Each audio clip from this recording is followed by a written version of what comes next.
श्री गजानन महाराज की जय. श्री गजानन अनुभव ह्या पॉडकास्टचा हा भाग 110. अचिंत्य जगताप्रती कृती तुझी न कोणाकडे. जय गजानन. मी चित्ररेखा धानकुटे, वर्धा, निवृत्त शालेय शिक्षिका. मी गजानन महाराजांचं खूप काही करीत असते असं खरं तर काही नाही. गुरुपौर्णिमा, प्रकट दिन, ऋषीपंचमी या निमित्ताने गजानन विजय ग्रंथाचं पारायण आणि आमचं लग्न झाल्यानंतर आई आम्हा उभयतांना शेगावला घेऊन गेली होती. तिथे तिने मला घेऊन दिलेल्या गजानन महाराजांच्या लहान पोथीचे नित्य वाचन, एवढे काय ते करायचे. हां, एक मात्र निश्चित की आयुष्यात जिथे कुठे संभ्रम निर्माण झाला तिथे गजानन महाराजांचं मी स्मरण केलं आणि त्यांच्या नामाचा मला आधार मिळाला. असं नेहमीच होत आलं. हे सहाय्य मिळायचं कारण माझ्या आयुष्यात 1964 साली घडलेली एक घटना, जी माझ्या मनावर खोलवर कोरली आहे.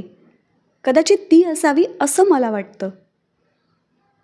त्यावेळी मी जेमतेम 8 वर्षांची होते व माझा लहान भाऊ अविनाश 5 वर्षांचा. आमची एक आत्या होती, म्हणजे वडिलांची मावस बहीण. तिच्या मुलीचा एक पाय जन्मतःच वाकडा होता. तिला उभं केलं तर उभं राहता येत नव्हतं. बरं, घरची परिस्थिती म्हणाल तर आत्याचे मिस्टर जिल्हा परिषदेच्या शाळेत शिक्षक, म्हणजे पगार अत्यल्प. त्यातून बाहेरगावी नोकरी म्हणजे खर्च जास्त. डॉक्टरांनी ऑपरेशन सांगितलं तर पैसे आणायचे कुठून? पण हे जरी सत्य असलं तरी आईला अपत्यप्रेम असणारच ना. आत्या गजानन महाराजांना नवस बोलली, जर मुलीचा पाय सरळ होऊन ती व्यवस्थित उभी राहू शकली तर तिला घेऊन मी शेगावला दर्शनासाठी येईन. महाराज नवसाला पावले, मुलगी पायावर उभी झाली. आता प्रश्न शेगावला जाण्याचा होता. एक दिवस आत्या आमच्या घरी आली आणि आमच्या आजीला, म्हणजे तिच्या मावशीला, शेगावला चलण्याविषयी विनंती करती झाली. आजीने तिला धीर दिला व म्हटलं, तुझा नवस पूर्ण होईल, आपण शेगावला जाऊ. ठरल्याप्रमाणे एक दिवस आमच्या माईच्या नेतृत्वात आत्या, तिची 1.5 वर्षांची मुलगी, माझे काका, माझी आई, मी, लहान भाऊ अविनाश आणि आमची लहान बहीण रंजना असे आम्ही सर्व रेल्वेने शेगावला गेलो. तो जवळजवळ 60 वर्षांपूर्वीचा काळ. तेव्हा घरून शेगावला शिधा घेऊन जायचा. तिथे देवस्थानाकडून आवश्यक भांडी, लाकडं वगैरे मिळवायचेत आणि त्यावर तुम्ही स्वतः स्वयंपाक करायचा अशी पद्धत होती. दर्शन घेऊन आम्ही एका रिकाम्या जागी थांबलो होतो. माईनं काकांना म्हटलं, तू जाऊन काही भांडी व सामान घेऊन ये. काकांसोबत मी व अविनाश सामानाच्या खोलीकडे गेलो. खोलीच्या बाहेर खुर्ची व टेबल होतं.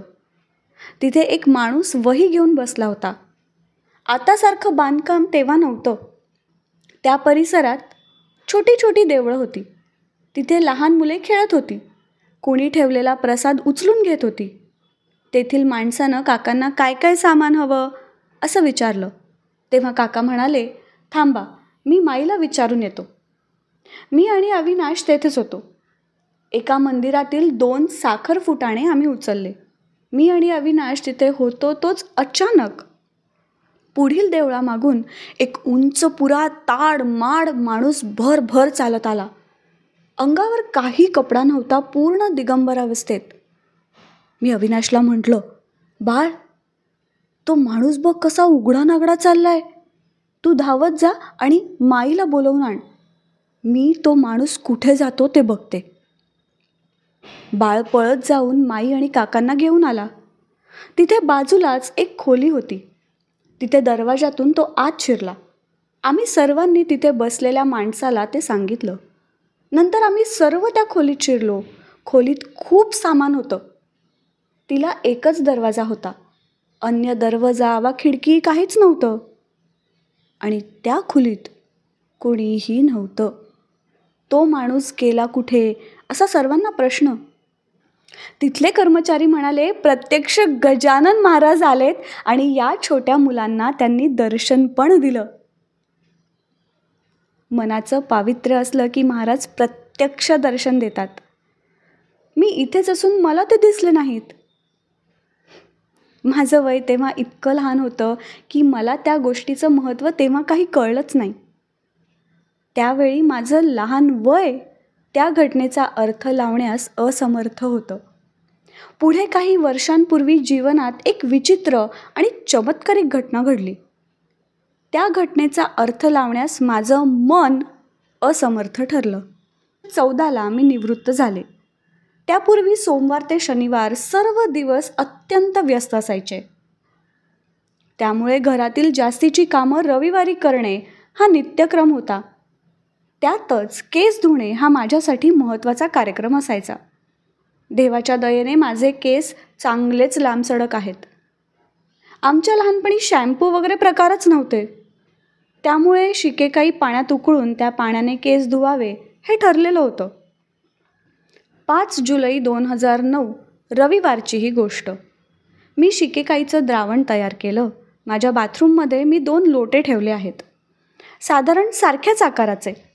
एक ॲल्युमिनियमचा जो थोडा मोठा आणि दुसरा स्टीलचा. शिकेकाईसाठी ॲल्युमिनियमचा तर आंघोळीसाठी स्टीलचा. त्या सकाळी मी शिकेकाई ॲल्युमिनियमच्या लोट्यात ठेवली.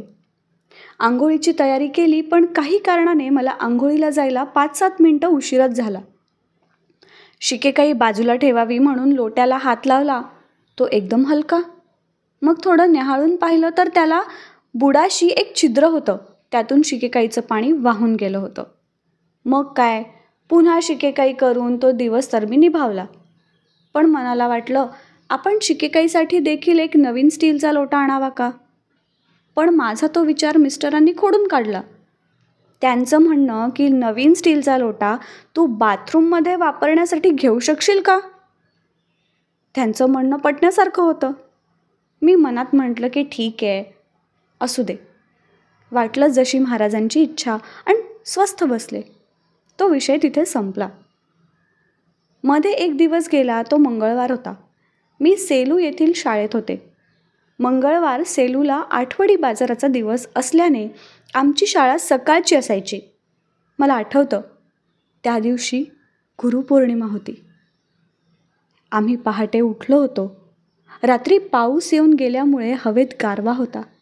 बाहेर जमीन ओली होती.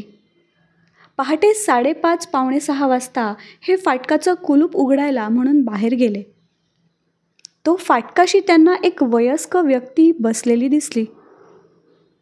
हे त्यांना इथे का बसलेत, कुठून आले, काही पाहिजे का, असं विचारित होते. बोलण्याचा आवाज ऐकून हे इतक्या सकाळी कुणाशी बोलत आहेत याचा अंदाज खिडकीतून डोकावून मी घेतला. पण शाळेची घाई असल्याने मी माझ्या कामात गुंतले.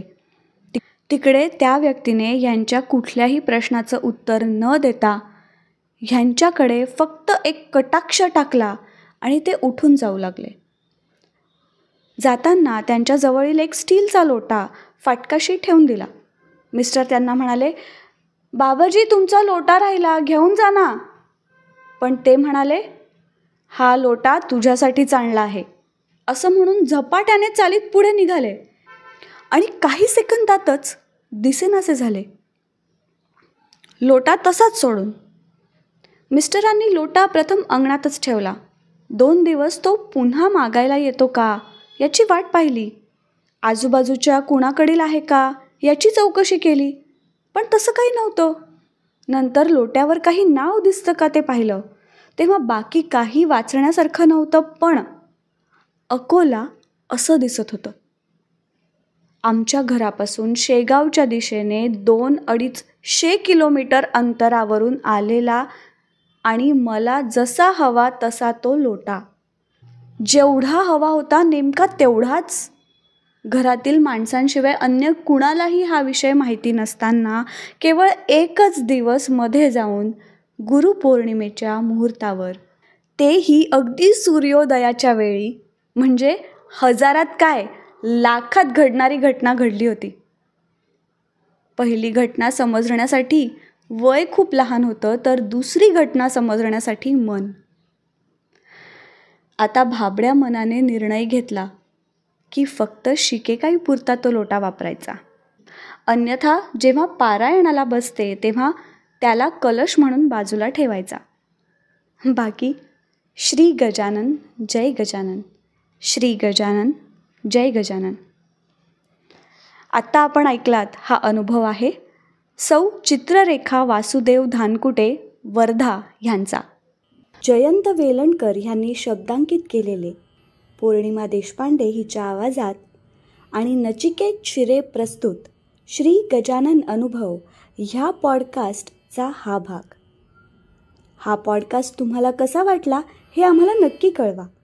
तुमच्याकडे असे काही अनुभव असतील तेही आमच्यापर्यंत पोचवायला विसरू नका.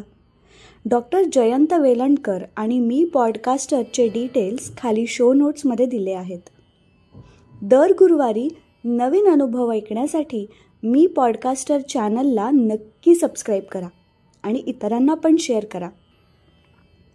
तुम्हाला जर घरी समर्थ सद्गुरू श्री गजानन महाराजांची उपासना करायची असेल तर त्यासाठी डॉक्टर जयंत वेलणकर ह्यांनी रेकॉर्ड केलेल्या साधनेचा आपण लाभ घेऊ शकता. त्याची लिंक खाली दिलेली आहे. मी पॉडकास्टरचे इतरही पॉडकास्ट नक्की ऐका. पुन्हा भेटूया पुढच्या गुरुवारी एका नवीन अनुभवासोबत. तोपर्यंत श्री गजानन जय गजानन, श्री गजानन जय गजानन.